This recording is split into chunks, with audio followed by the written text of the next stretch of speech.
रवि नाम का एक लड़का दिल्ली की किसी फैक्ट्री में सफाई का काम किया करता था। उसके घर से फैक्ट्री करीब 5 किलोमीटर दूर थी।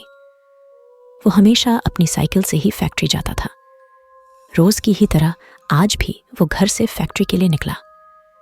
उसे रास्ते में पड़ने वाले एक चौराहे पर एक लड़की दिखी जो उसे गुस्से में घूर रही थी। लड़के ने भी उसे देखा और फिर मुंह फेर कर फैक्ट्री चला गया।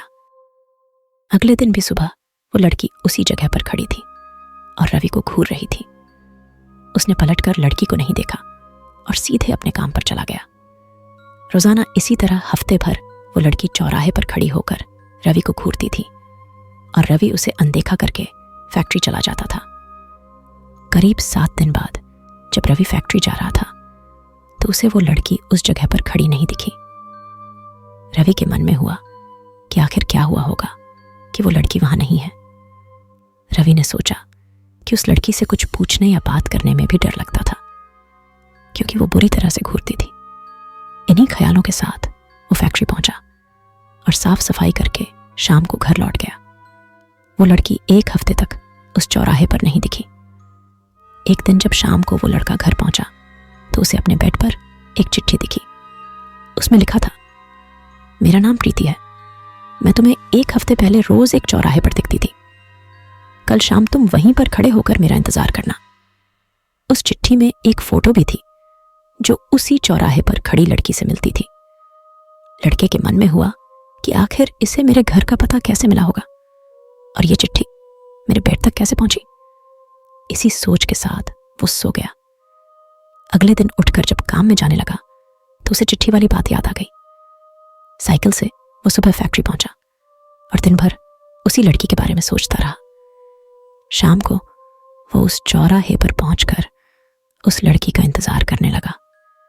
काफी देर हो गई लेकिन वो आई नहीं। रवि इंतजार करके थक गया था, इसीलिए वो घर की ओर निकल गया। घर पहुंचते ही उसने सोचा कि क्यों न चिट्ठी पर लिखे हुए पते पर जाकर ही उस लड़की से मिल लिया जाए। रात होने को थी, इसीलिए उसने सुबह सुबह उस लड़की के घर जाने की सोची। सुबह होते ही जल्दी तैयार होकर रवि चिट्ठी पर लिखे पते पर पहुंच गया। वहां जाकर जब उसने घर की घंटी बजाई तो एक आदमी बाहर आया। उससे रवि ने कहा कि मुझे प्रीति से मिलना है। ये सुनते ही वह व्यक्ति चौंक गया। जवाब में उसने पूछा, क्या प्रीति से मिलना है? उसे मरे हुए तो 2 महीने हो गए हैं, तुम्हें अब उससे क्या काम याद आ गया? यह सुनते ही रवि के होश उड़ गए। डर के मारे शरीर कांपने लगा। किसी तरह खुद को संभालकर रवि घर पहुंचा और चिट्ठी को जला दिया। उसके मन में कई तरह के सवाल उठने लगे। उसने सोचा कि वो लड़की जो मुझे रोज दिखती थी वो भूत थी। मुझे एक भूत ने चिट्ठी भेजी थी। यही सोचकर वो घर में दुबक कर बैठ गया। उस दिन से रवि न तो रास्ते में किसी को देखता था और न ही किसी अनजान इंसान के बारे में सोचता था। किसी अनजान इंसान के बारे में सोचना नहीं चाहिए और बिना किसी व्यक्ति की सही जानकारी के उसके घर तो बिल्कुल नहीं जाना चाहिए।